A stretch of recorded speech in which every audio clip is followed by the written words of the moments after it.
Welcome to Supporters Fund, Ask an Investor. I'm your host, Jeffery Potvin. Let's please welcome Joe Jackman, the GP at Catapult Capital Partners and author to the recent launch of the Reinventionist Mindset as our investor today. Welcome, Joe. It's a real pleasure to have you today. Jeffrey, thanks for having me on. It's a treat. I'm excited to have this conversation with you. Likewise. I think over the transition of, say, the last 20 years, because I think I met you in your perennial days. I did meet you in your perennial days because we were working with you guys around the e-commerce reinvention, if you will, at the time. And we started to work with Perennial. And Allison was our key point person back in the day. And from that, there was the integration, and then you moved into Loblaws. So without me stealing your thunder, the way we like to start is we want to learn a bit more about you. So maybe you can share a little bit more about your background from the Perennial days, school, all those great things up into what you're doing today, and including the book, because the book is phenomenal, I must say. And then one thing about you that nobody would know. Okay, great. Well, maybe I'll try my best to string those things together. So I was trained in industrial design, and I had finished design school. I moved back to Toronto, and when I was a kid, I used to play music, hack around on guitars. A very musical family, but all my older sisters and brother were generally a lot better than me, and I could do okay on the guitar, but. So I set up an office in my sister's law office. This was me and a couple of partners when we had finished school. And I had been playing with my sister, and she was actually a professional singer at the time. And one day I'm walking down Queen Street West in Toronto, if you're familiar with it. And there's the Horseshoe Tavern, which is just a legendary place. And, some of the best bands I've ever seen live, I saw there. And there's this poster in the window, and it says, musical review, a bunch of names, including my sister's, Margie Jackman. And then below it says, accompanied by Joe Jackman. And that was the first I had heard of it. So I phoned my sister and said, wait, I'm performing with you at the Horseshoe Tavern. And she says, oh yeah, sorry, I meant to call you. The guitar player that I had lined up, can't make it. So I just put you in. Okay, well, thanks for letting me know that. So very, very few people know that story. But anyway, that gives you the trail from design school. I went to Fanshawe College in London, Ontario. I took industrial design, started a practice with a couple of college mates, and then just never looked back. Ended up building a couple of different consultancies, and then eventually doing some work with Loblaw, and then joining Loblaw as executive vice president marketing for about 2.5 years, and leading the charge there, which was a great experience. But that's sort of the trail to here. I can tell you more, but maybe back to you. Oh, it's brilliant. I love it. And that's a great story. I guess that's a good way to fall into your music career, or at least setting the stage for one. So going back to your perennial days, maybe you can share a little bit about what got you started in this, because what I love about your background is that right now you're sitting in, I'll call it the trifecta experience. You entrepreneur, work for big business, and now you're investing in startups. The perfect trifecta, at least in my world. I agree with you. I think it is. It's a great intersection, because you have the benefit of a number of different perspectives. So. Exactly. And then I think when you're giving back, that makes a big difference. But just to get started on the perennial side, what kind of brought you into that? Obviously, you're a creative person, so that kind of lured you into that side, but you went in with partners and you started to build this company. Was there something that kind of tripped you into this or got you excited and you were like, we can fix this problem? Well, it was interesting. I was, I was freelancing. I built a small practice with some schoolmates, as I mentioned. We were doing pretty well, but it was pretty scrappy. I mean, it was, right out of college, very challenging to get enough revenue to support the three of us at the time. So anyway, we all agreed, let's go, get some work experience somewhere else, and then we'll regroup at some other point. And so I did that. I went to work for the Watt Group, Don Watt and Associates, and And I learned so much from Don and his wife and partner, Patty, and so many of the people at the Walk Group. And what I saw was a picture of how do you professionalize creative consultancy? How do you connect, what I learned how to do in design school and then subsequently practicing, but to connect it to business and business outcomes. And that's what Don, I think, really was a pioneer, not only in Canada, but around the world. And so I worked for Don for about 2.5 years. And then I went and worked for another company called Boulevard, which was all ex-Watt Group people. And at some point I thought, I really want to do this myself. And so I started, back with my pals, and we reconstituted the company. And we ended up bringing in some other partners. And for about 16 years, we consulted with retailers, CPG companies right across North America. I built what was then one of the largest brand consultancies in the country. And I absolutely loved it until one of my biggest relationships, Loblaw companies. My company had replaced the Watt Group when that relationship changed, and so we became the go-to brand, store design, pack design, etc. Partner to Loblaw. And eventually, the president at the time, John Letter, reached out and he said, "What would you think about doing what you do and maybe some other things, but do it from inside the company, not as an external partner?" And so that was the beginning of 2.5 years of retail exec boot camp, as I call it, working for a giant publicly traded company running marketing. And I knew half of what I was setting out to do, but the other half was like a steep learning curve. But it was amazing. It's a great experience. I remember it like it was yesterday, because I remember when this whole merger acquisition piece happened, because we were working with you guys through our branding for all the online e-commerce platforms. Mm-hmm. And then there was the big change where you moved into Loblaws. And I would say that, you say there's a big steep learning curve, but how much of being able to jump in at that position in time as an entrepreneur, I think when most times companies get their businesses are purchased, they end up working for a company, the big company that bought them, and they work maybe 1-2 years, and they're always disgruntled. They're like, "This is terrible. I hate working for big business." And they all want out and they leave early and all this stuff. It usually never turns out to be the successful merger of small and big business. But you came in and I think you really changed the way people looked at marketing, or at least from my perspective and the teams that we had, because you did bring such a different, vast, creative level that Box Store didn't see or didn't utilize at the time. And having you kind of jump into this position, it didn't seem like you were like, "I'm out of here, this is terrible." It seemed like it was a great learning, but a great drive for the business. There was so much innovation that came out of you moving into there. How much can you say that you loved it or you didn't love it, but what is that mix, and what did it feel like doing all that? Yeah, I appreciate the comment. Look, there's no way that being trained as an industrial designer and then becoming, a creative director and eventually a brand strategist in my own company, and getting the opportunity to work with all these amazing brands and amazing companies like Loblaw, but not being a professional marketer.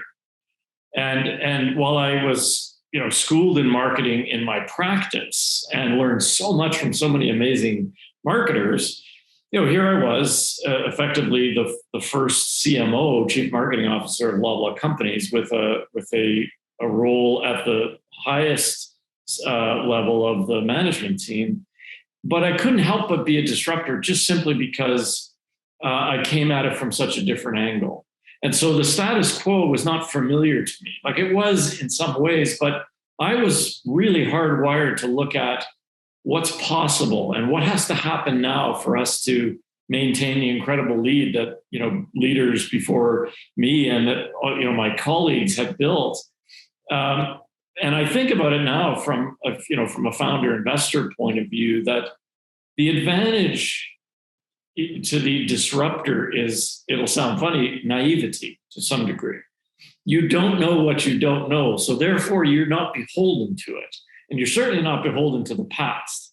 And so that was my whole mindset going in. And look, I wouldn't have been able to do it were it not for the fact that I knew the company, consulting to it and all its brands and all its store formats and et cetera. And I knew the people that brought me in. And so they gave me a lot of support and cover and were patient with me to figure out the stuff I didn't know. But the whole mindset was a change agenda. We need to get back to disrupting. We need to do bigger, bolder things. On my watch with all my colleagues, John Lederer and the whole leadership team, we stood up Joe Fresh with Joe Mimran, launched that. We retooled President's Choice, repositioned it. That's when Galen Weston, the younger Galen, went on television with the campaign that I think still lives today. We did some pretty crazy stuff. So it was fun. What I didn't love, though, to answer the second part of your question is, I wasn't used to being on the inside and dealing with, it was publicly traded, like analyst presentations and board, presentations. And what I realized was about 2/3 of my time was spent on stuff that I didn't think I added that much value to, and yet were really, part of the remit. So, but I loved it. I could not have had better experience. And it really changed my mind. It gave me an operator's perspective on everything, all the way right through to investing today. And that is incredible, because I remember sitting in rooms with yourself and Jim and a few of the other senior level execs. And, I'm a sponge. So to me, it was a great learning process that was going throughout this. And I remember when you guys were doing the reinvention of the whole business. And I remember thinking to myself, I want to be in that room. How do I get in that room? Now, I think that was very young of me to think, but at the same time, I think that was quite the move that had to change an entire company from the top all the way down. And I think that was an incredible move that Loblaws at the time had done. And I think bringing in the people that they did, and I'm going to assume that a lot of it was relationship based, as you mentioned, with John, JL, giving that perspective of, hey, come in here and help us change this. And that opened up, oddly enough, all the way down budgets for us to be more innovative and being able to do more on that side. Yeah, e-commerce, exactly. The time you were involved in was just coming, and you were thrown right in the middle of that and did such a brilliant job. And I remember you were working with Calvin McDonald, and there was a lot of excitement around that, but so much learning. And the disruption that e-com and pretty much everything digital became in the years to come was just enormous. So great, great learning. And here's the thing. If you're only a consultant, I think there's nothing wrong with that, of course, but you never get the true sense of what it actually takes to make shit happen. And that is the big takeaway for me in 2.5 years with Loblaw.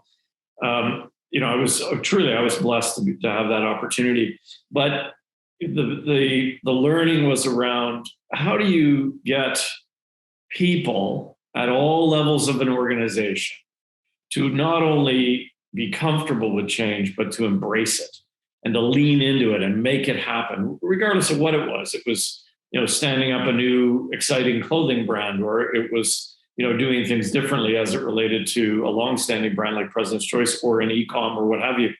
And, that alignment equals power.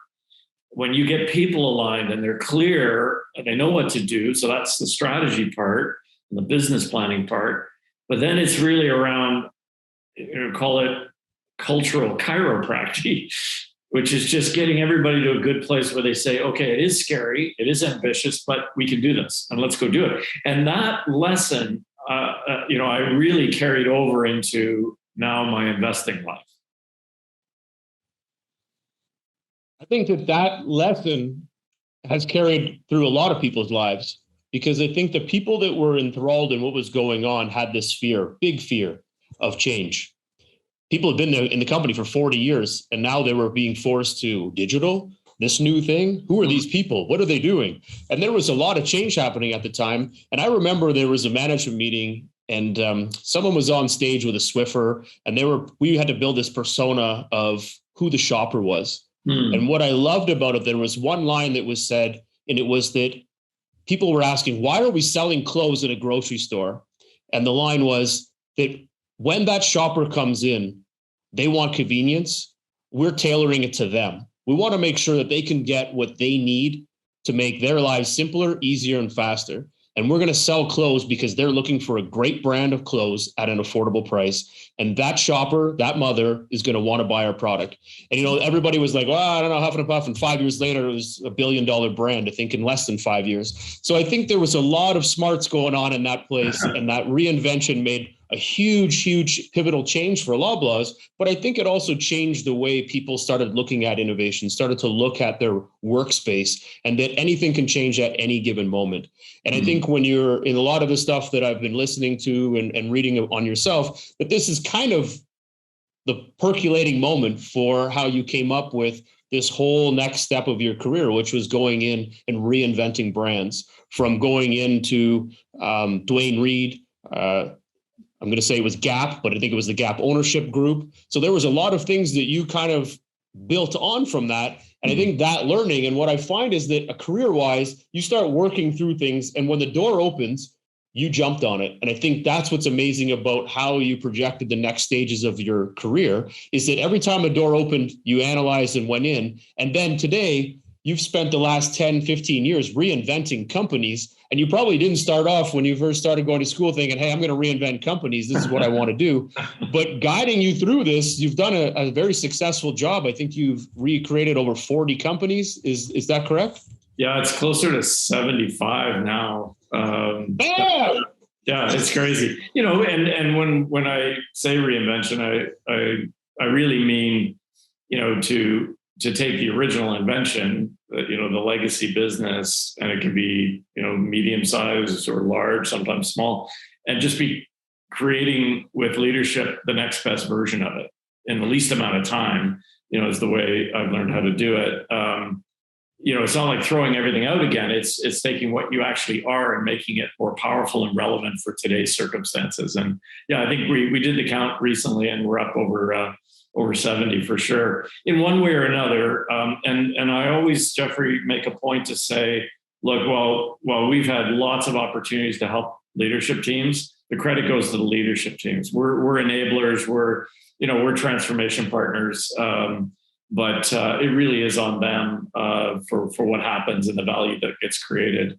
And I've been fortunate to work with some of the most inspiring leaders, CEOs, executive chairmen, private equity partners, in transforming these companies. And I've learned a lot, and it's been a hell of a fun ride, I have to say. No shortage of excitement in the world of reinvention. What I love about the reinvention spot, and this is kind of like an M&A process of going through and deciding, if I buy this company, can I restructure it and make it profitable in 2 years versus or payback in 2 years versus 10? And you're going through and you're doing that analysis.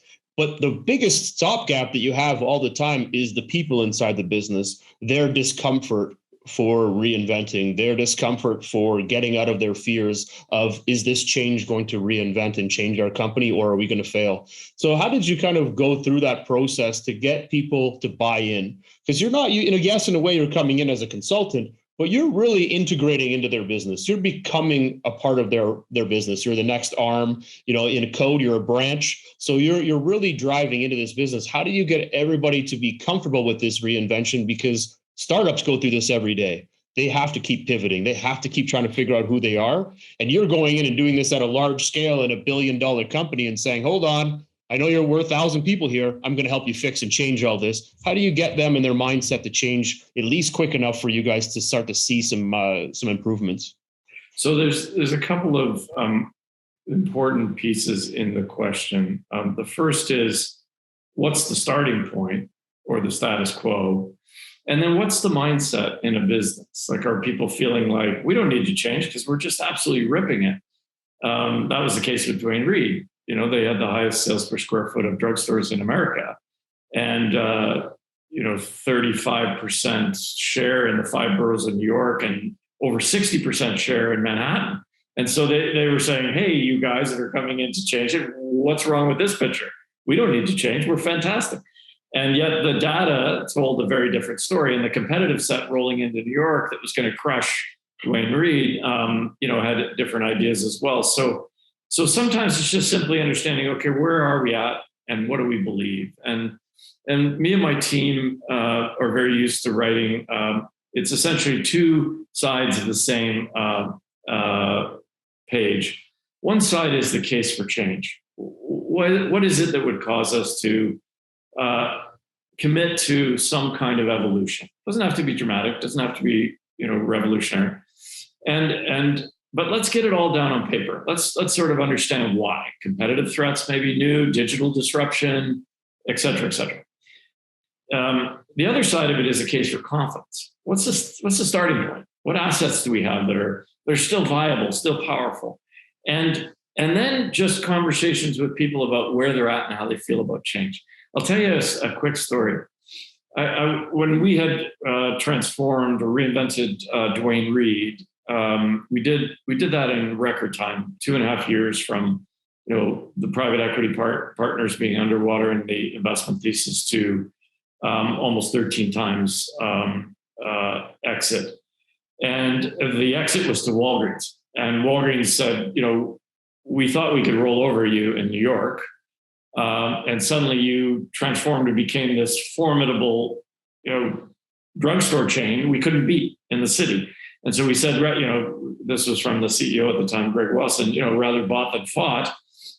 So they bought Duane Reade, and they asked us, how'd you do it so fast? And we all answered, well, we, got super clear on the outcome we wanted. We wrote a strategy really simple towards it, got a lot of data and figured it all out, and then just put ourselves in motion and did everything rapid fire to innovate and transform that business.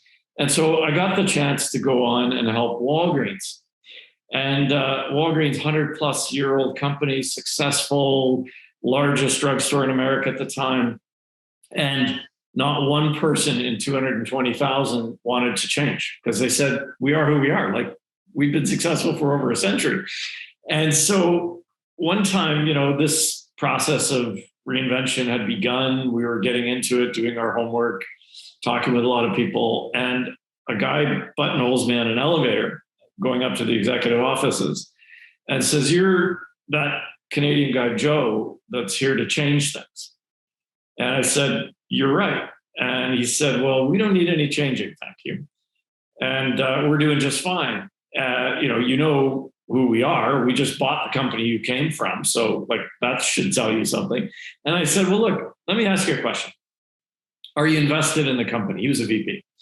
And he said, yeah, of course. I've been here 25 years. And I said, so you hold stock in the company? And he said, yeah. And I said, how's your stock price? And he said, well, it's at a low at the moment. At the time it was about $16. And I said, it might be a momentary, thing, but how do you feel about the stock price, say, in the next 6 months or the next year, next 2? Because that's your retirement equity right there. And he said, well, there's some things, and we're talking. And then he said, you're asking a hard question because I don't see what's going to change that. And I said, that's what I'm here to help you with. Because, by the way, I'm an investor in the business too. And I got skin in this game, just like you do, maybe not as much, but I'm not coming in to change anything that isn't going to create value and that we're not going to do together. And that's how we're going to do it. Everything is collaborative. We figure it out together, and we're going to move forward as an army of 250,000 people and change this business. And it went from, flat sales to +5 or 6. That unlocked the stock price. It started to climb. It went to an all-time high in the 60s, and that enabled the merger with Allianz Boots. So maybe that story illustrates how I think about change. You collaborate, you do it together, you do it for the reasons you all agree are important. And the last thing I'll say, Jeffrey, is look, change, the future isn't some far off place. It arrives daily, and you decide you're going to change with it and embrace it. And you don't know what's going to happen, but just lean into it, or it's done to you. So I choose the latter. I want the former. I want to be part of the change, because that way I have a chance of shaping it, and I'll be happier with the outcome. I love that. And the piece that I'm going to pull out that really kind of stood out to me in the story that you shared is create value. I think a lot of the times startups or businesses forget that you're always having to create value and figure out what that value is that's going to benefit your consumer, your customer, your vendors, even internally, the employees. What is that benefit? What is the creative value that you're going to bring back so that things will keep moving forward? And sometimes status quo people are comfortable with, but there isn't that value that's going to come out. What is that next stage? And I think that what you said there is it benefited that one person in the elevator because everybody has their own story of what's blocking them from accepting change. And I think you did a great job on being able to get them to articulate that. But in the future, it's really about how does every business start to look at, and it's not the word innovation, it's just how does a business start looking at it all the time? How do I reinvent myself? How do I keep generating value so my customers will keep wanting to work with me or buy from me? Yes, absolutely. And you used the term trifecta before.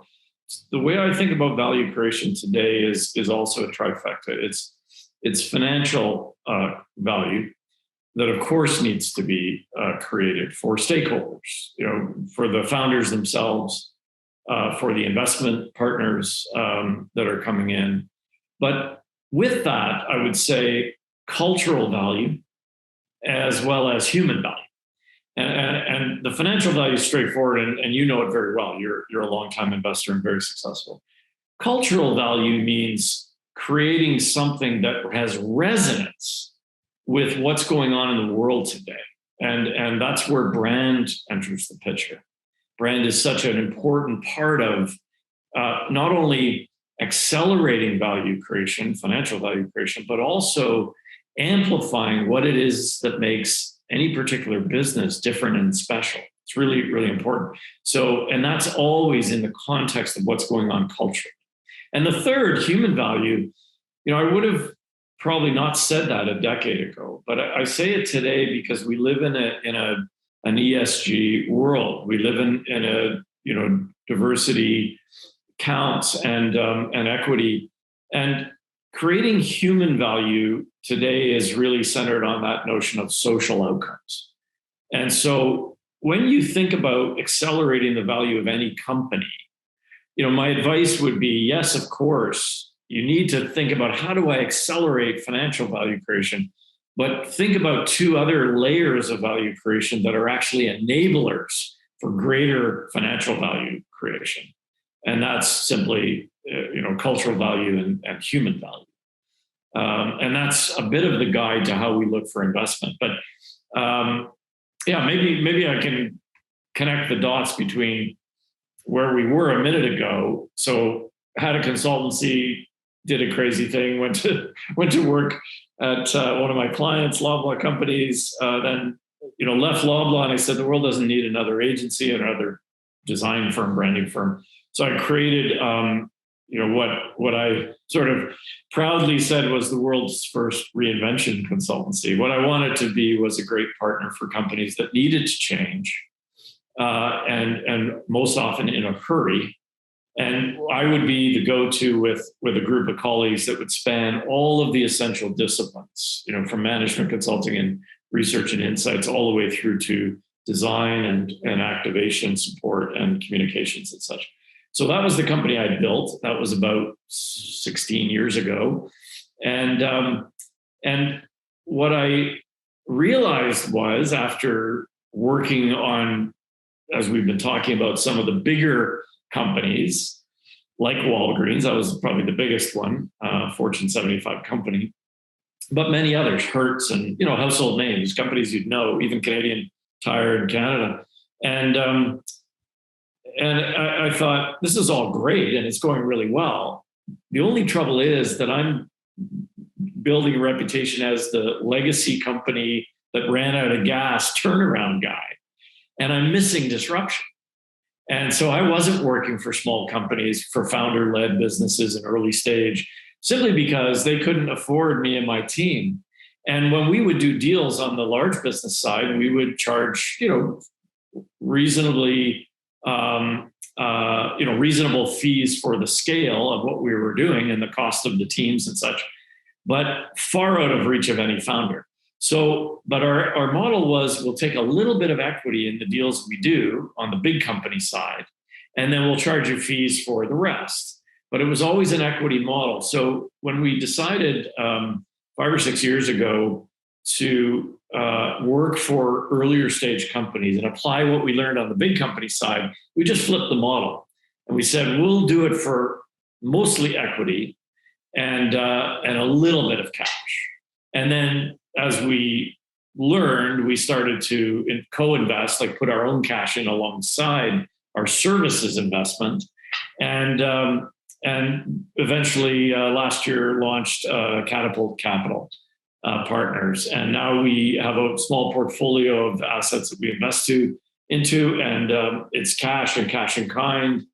And it's exciting. And we're working on exciting brands like Flow and Simply Protein, brands that you may know. And it's just been fantastic learning. I bet. No, that's incredible. So taking the kind of the change and going into this early stage and really trying to invigorate it, obviously, I'm assuming that it's working with founders again is in the innovation side is really getting you moving forward again in a different direction within the business. How do you find the startups are taking this really early stage, super experienced branding, coming into them and helping them pivot? Are they taking this as, wait, let's do this in stages, or here's my brand, make it work?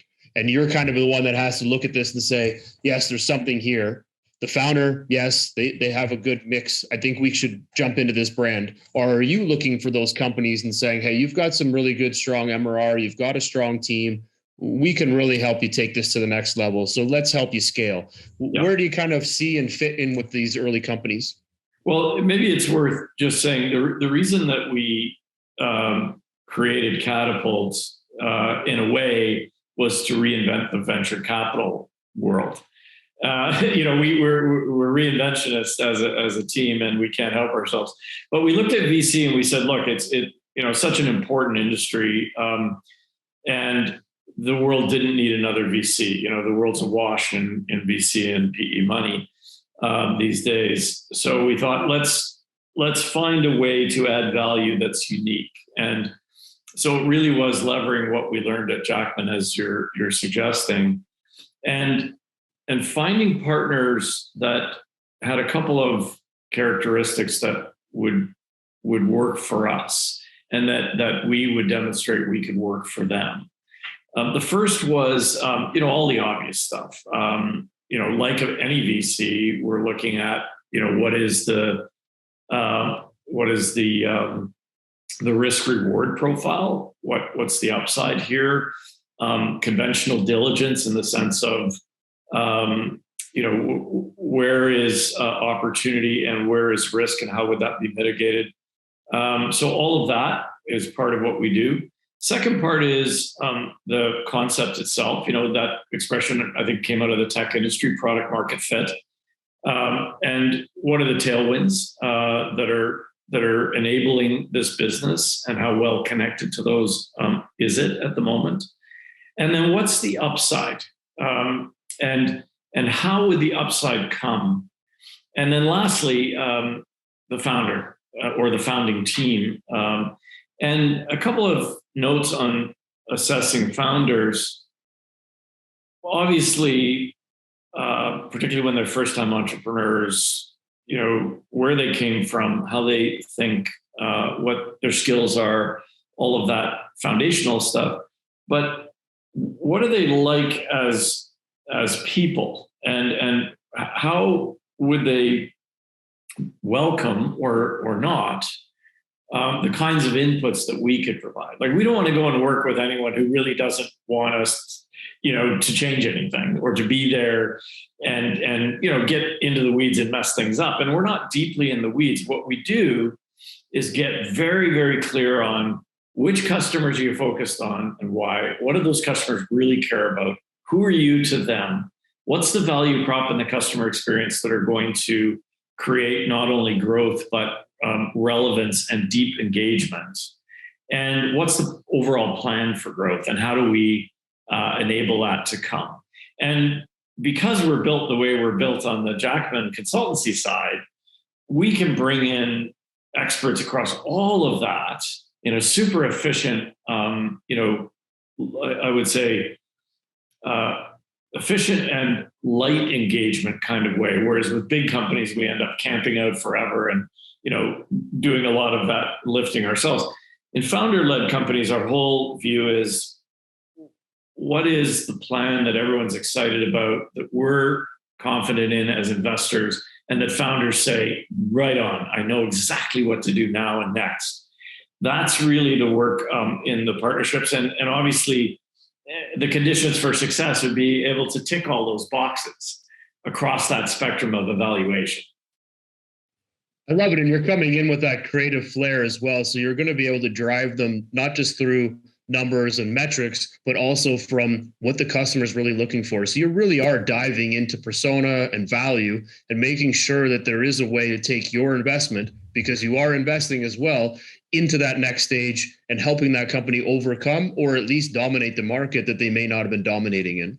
Yeah. And most times, look, early stage businesses are a work in progress by definition, right? And I love you've used the word pivot a couple of times. We've seen so much of that in pandemic times, but really that is the nature of figuring out the model. We like to invest when there's demonstrated sales, when there is at least some degree of proof of concept.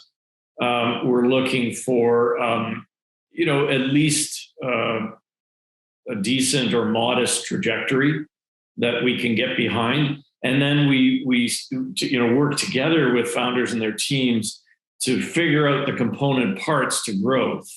And what are you doing today? What's been working? And now let's put it back together in a super efficient way so that you can, get this business going. And because we're used to, on the services side, being partners in any kind of change and pivot, we're very, very flexible. We're very adaptive to how do we keep moving, take the learning and calibrating as we go. But we're also, invested in these companies. And therefore, we look at it through the lens of an investor as opposed to only a partner. And I think that's the beautiful combination that is Catapult Capital Partners is, we are there to help and enable and accelerate. And we're also there to make sure that the outcome we're all signed up for actually happens, and ideally happens sooner than later. Like I'm an action junkie, you might recall. I like to get clear on where I want to get to as a team. And then I like to go like my hair is on fire, in a very, very judicious and thoughtful way. But, make it happen is what I'm obsessed with. Once you're clear on where you want to go. Love it. Make it happen. That's a great line. And I totally agree with that. That's what everybody needs to hear every day. Make it happen. Do it. Yeah. Get in there, because that's the way the business is going to move forward. I love it. Well, it wouldn't be fair if we didn't have one quick line just about your podcast. It's brilliant. I love it. I've probably listened to 90% of them. There's a couple left that I've got to listen to, but overall, all of your guests have been awesome. I really enjoy it.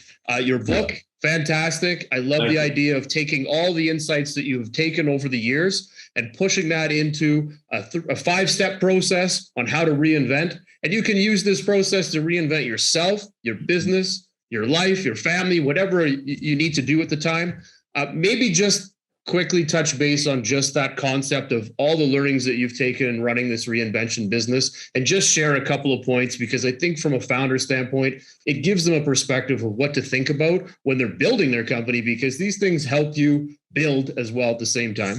Yeah, happy to. So the story of the book was I had been working on some of the ones mentioned, various company transformations, and not all were going well. And I was doing my best to take notes on what is happening when things are going well. And what I mean by that is that leaders are rallying around, strategic intentions. People are getting on the bus and excited about moving it forward versus fighting change. All of that ended up being a mindset. And I started with about 8 what I thought might be key points. And I noticed that when things were not going well, they were the opposite of those points. People weren't aligned. They weren't clear on what the outcome they were going for. they weren't widening the aperture and how to think about their business. They were staying very narrow. So the 8 went to 5, and they went from a short paragraph on each to 2 or 3 words for each. And with the help of my team, we just sort of galvanized those and said, let's start to teach ourselves what we call the reinventionist mindset, so that we act in this way with leadership teams and ultimately entire organizations to up the odds of transformative success. And it was interesting. We started to actually share those with our new engagement partners or clients. We said, we just want you to know, as you meet us and we start to work with you, we actually guide ourselves on the basis of 5 principles of a mindset. And bear with us, might sound a little abstract, but these are very material and very, very helpful. And we'd love it if you sort of understood those and maybe started to practice those too. So we sort of baked it right into our process. And then eventually, one of my clients at the time said, you should write a book, and you should tell not only the stories of the transformations that worked and went well, and illustrate these mindsets and these principles in action. You should tell a few of the ones that didn't work well. And so what I set out to do, certainly, prior to that, I was not an author, but I worked with a great publishing partner called Page 2, and I wrote a book. In fact, I'm in Los Angeles, California, talking to you now, and it was 3 years ago that I was madly trying to finish the book for the publishing deadline here in LA. And so it brings back so many memories. But essentially, it's 5 principles. They're things, just to give you an idea, Jeffrey, seek insight everywhere. That's the first principle. And it just means open the aperture, pay attention to what's going on. And it's even things that are so fundamental, like pay attention. If you're busy building a business for certain customers, pay attention to what younger customers, the younger version of the cohort you're focused on, are caring about, because they're the next act of your business. Right? It's just, these are basic principles. Obsess the outcome. That's another one. What that means is, not only, make it happen, as we were talking about a second ago, get super clear on the outcome you want. No amount of strategy and action is going to take you to a place you haven't defined. Define the place, get super crystal clear. It'll evolve over time, but at least you know where you're going. And then you can go after it, relentlessly to achieve it. And I won't go through all the others, but that's the book. It's called The Reinventionist Mindset, Learning to Love Change and the Human How of Doing It Brilliantly. It's available at wherever you shop for books, Amazon and Indigo and Barnes and Noble and such. And the podcast really came out of the book because when I wrote the book, strangely, I launched it January 2020, so 2 months before the pandemic, when the whole world went into hyperchange mode. And a lot of people reached out and said, look, just reading the book or listening to the audio version, and would love to just chat more and maybe share my story of change. And so I think at that moment, everyone was starting a podcast. So I thought, what the hell, I'll do it. I've had the opportunity to talk with so many brilliant people, like recently a guy named Alex Bogusky. You might not know that name, but Alex was, the driving force behind Crispin Porter Bogusky, the most awarded agency of all time. And Yves Bahar, one of the great industrial designers of our generation. Rebecca Minkoff, the fashion designer. Just on and on and on. I just think about Fabien Cousteau. I got an incredible opportunity to talk about a guy who is a self-described aquanaut. And I've learned so much. And all I do is just, as you do, ask some questions, get them to tell their stories. And we always tie it back to transformation of some kind or another. Personal, professional, corporate. But thank you for calling that out. That's called the Reinventionist, and you can find that on Spotify or wherever you find your podcasts. Well, it's absolutely brilliant. And I actually wrote down 4 names because I wanted to reference how I enjoyed the podcast with those 4. And you actually mentioned 3 of them.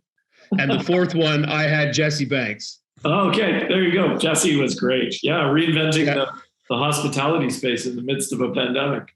Yeah. I thought those were all awesome. So it's funny. I had Rebecca, Alex.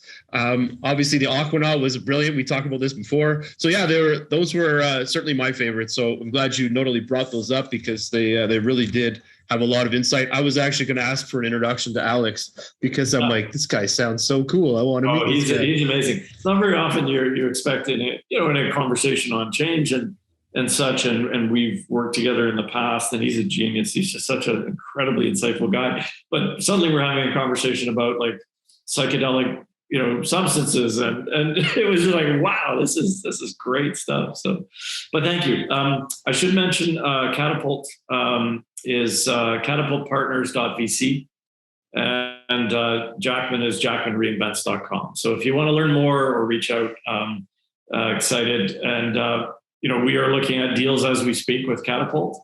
Got a really nice, robust pipeline, and having so many interesting conversations with founders. So, very, very interested in anything that touches the consumer, tech as it relates to consumer enterprises, and more broadly, food, beverage, well-being is sort of spaces that we're currently focused on investing in. So excited, and I hope there was some value for your listeners, Jeffrey. Yeah, that's brilliant. We're going to move quickly now because we're getting close to that time. So we're going to ask you one last question, and then we're going to rapid fire it. Okay, so if you could just this is more of a use case type question or case study that you could share kind of around a founder that you worked with, or a story that you've heard, or yourself, just what it takes to be an entrepreneur, just the ebbs and flows of what a founder goes through, just kind of looking for someone that really just broke the odds and they really did a successful job. Some, heartfelt story that we can all get behind that you can share about one of the experiences that you've had as a founder or that you've worked with.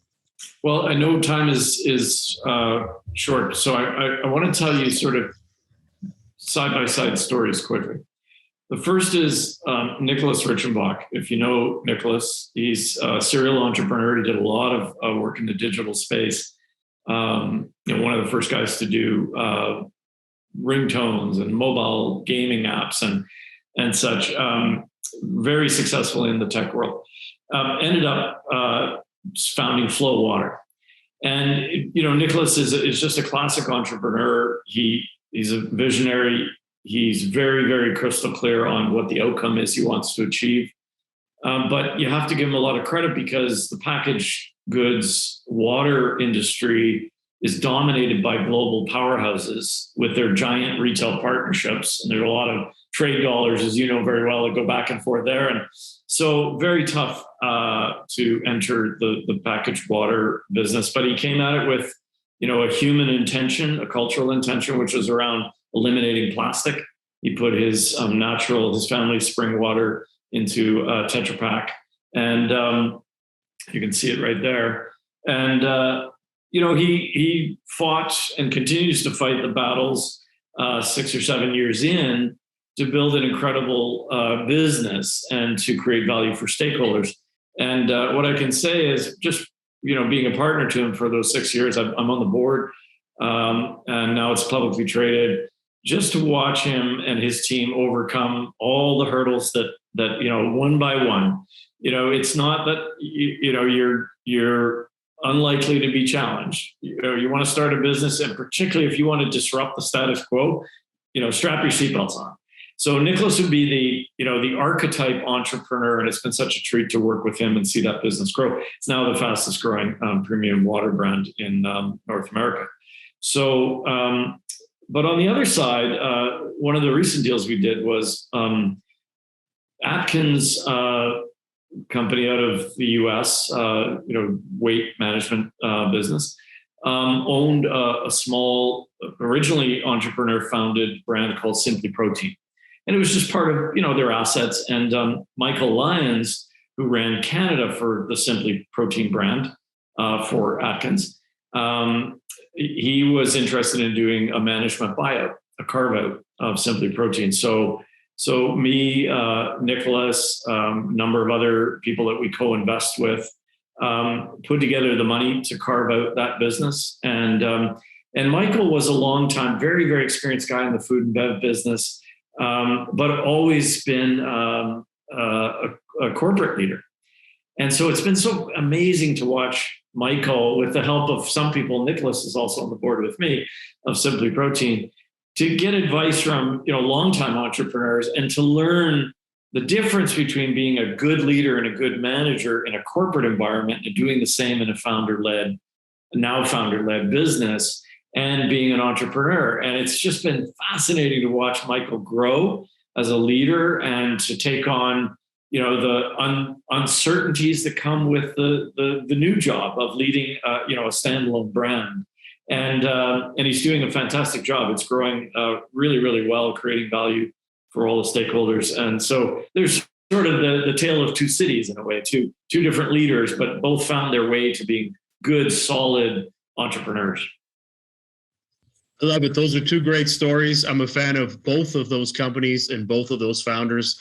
They've done a phenomenal job. So thank you for sharing that. Those are wonderful, honestly, super insightful companies, and people can learn a lot from them just from even reading and following up with the founders. So much great material there. We're going to jump in real quickly now into the rapid fire questions. Rapid fire. Okay, bring it on. Rapid fire. One or the other. Here we go. Founder or co-founder? Sorry, you have to give me context on that one. Oh, sorry. The context is you're going to pick one or the other, and you're coming in from the investor standpoint. So who do you rather invest in, a founder or a co-founder? Oh, I see. I like founder. Unicorn or a 4-year 10 exit? 4-year 10 exit every day. Tech or CPG? CPG. NFT or Web 3.0? Loads of money to be made in tech these days. I get it. But yeah, I like CPG. Okay. NFT or Web 3.0? Web 3.0. AI or blockchain? AI. First time founder or second, third time founder?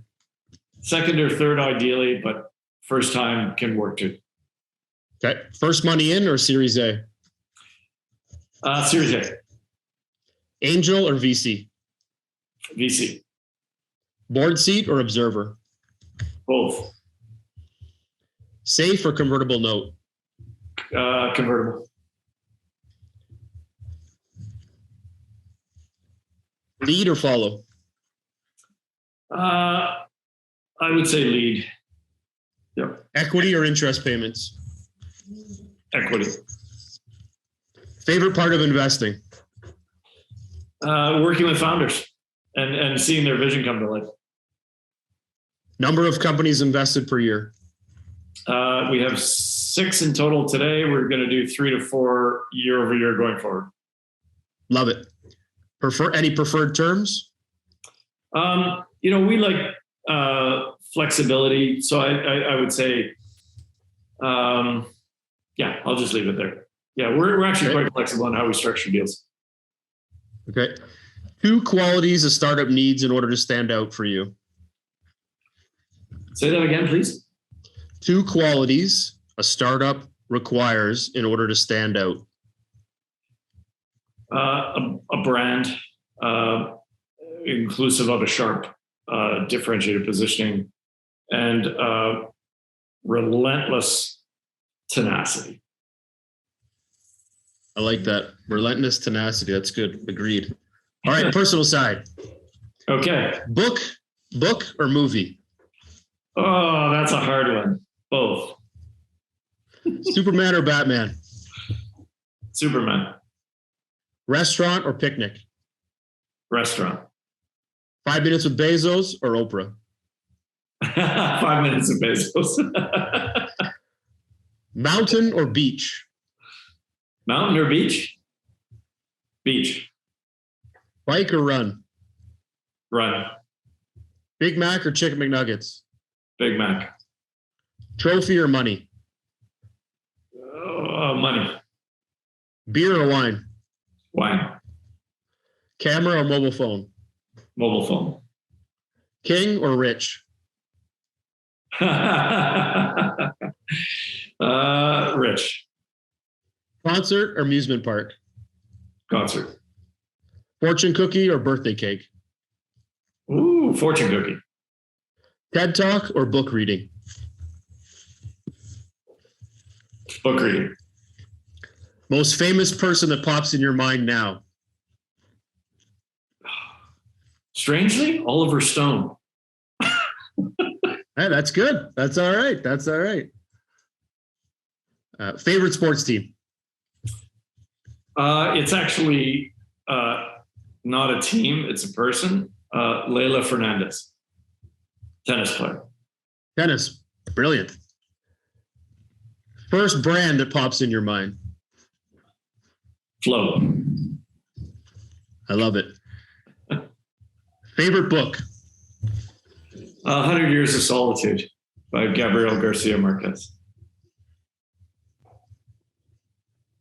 And it's by? Gabriel Garcia Marquez. I like it. It's just an incredibly melancholic but insightful book. Okay, perfect. All right. What is the meaning of success to you? Success to me is getting to achieve what you set out to and enjoying it while you do.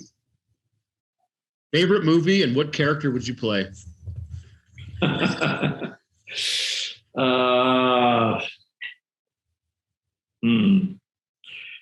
This is a very obscure movie, but it's one of my favorites. It's Tempest. And I would play the part that John Cassavetes played. It's based on Shakespeare's The Tempest. And Gina Roll, John Cassavetes. Yeah. I'm going to look this one up. You got to watch it. It's I hope it's aged well, but it's a wonderful, wonderful movie. Okay, I'll look it up. All right. Last question. What is your superpower? Well, I'll answer what I think it is, and then I'll answer what I'm told. I think it's openness, just a willingness to see what's possible, and what I'm told is my ability to get people into motion, to create momentum. So either both, I'm happy with. I like it. And I would say that of my learnings and knowings of yourself and our time that we've interacted, I would say that you're very networkable and you're very open. And I think you also have a very good drive to the end goal. So I think those are all part of your superpowers. So I think they're great characteristics to have for sure. Thanks, Jeffrey. I appreciate it. Well, wonderful chatting with you today. And best luck with not only the podcast, but your portfolio, and super excited to see where you get to, and safe travels, happy travels. Likewise. Well, thank you very much, Joe, for joining us today. We're not only excited because of all the great content you shared, but I think there's a lot of great things still left that you're going to produce. And one of them is investing back into these early stage companies, which is very exciting. And the way we like to end our show is we like to give you the last word. So anything that you want to say or share to an investor or to the startup community, I turn it over to you. But thank you again for all your time today. Well, I would say, the last thought in it, and maybe it's towards investors, but also founders, is that, last week I was at the Expo West Natural Food Show. And it's just an incredible forum to see what's new, innovation in the extreme. And I couldn't help but think the things that stood out for me were the ones that were doing things not just differently, but extremely differently. There's a sea of sameness already in innovation that's going on in consumer goods. Everyone's jumping on, you pick the bandwagon, plant-based foods, whatever it happens to be. Beverages is just such a hot space at the moment. But, the center of differentiation is being different. And the more different you can be, the more powerful you become. And I think that's super important to note, because, the world's a sea of sameness. We don't need another of anything. What we need is people that break rules and are bold. And I think that's, where to look if you're an investor. And I think it's encouragement for founders to do, incredibly bold, disruptive stuff. So thanks. I appreciate the last word. Yeah, I shared. Thank you very much, Joe. Take care, Jeffrey. See you. Thank you. Bye. Okay, that was brilliant. Getting the opportunity to talk with Joe. I've got to work with him in the past, 20 plus years ago, and today with their new branding, their new reinvention of brands and businesses. Phenomenal what they've been able to do, the learning they've taken, the steps that they've created to help businesses reinvent themselves. And this carries through from startups all the way up to big business. So there was lots of great things that he shared there. You really got to put your head down and work hard and find a goal of what you're going after. And how do you professionalize your business? I like that line as well. The drive. There are just so many nuggets of things that he really unpacked there to help us out. The great stories that he shared about the two brands that they've worked with and how they were changing the way people looked at their brands. And you know what it takes and things that help you propel your business forward. So stay focused, stay driven, stay hungry.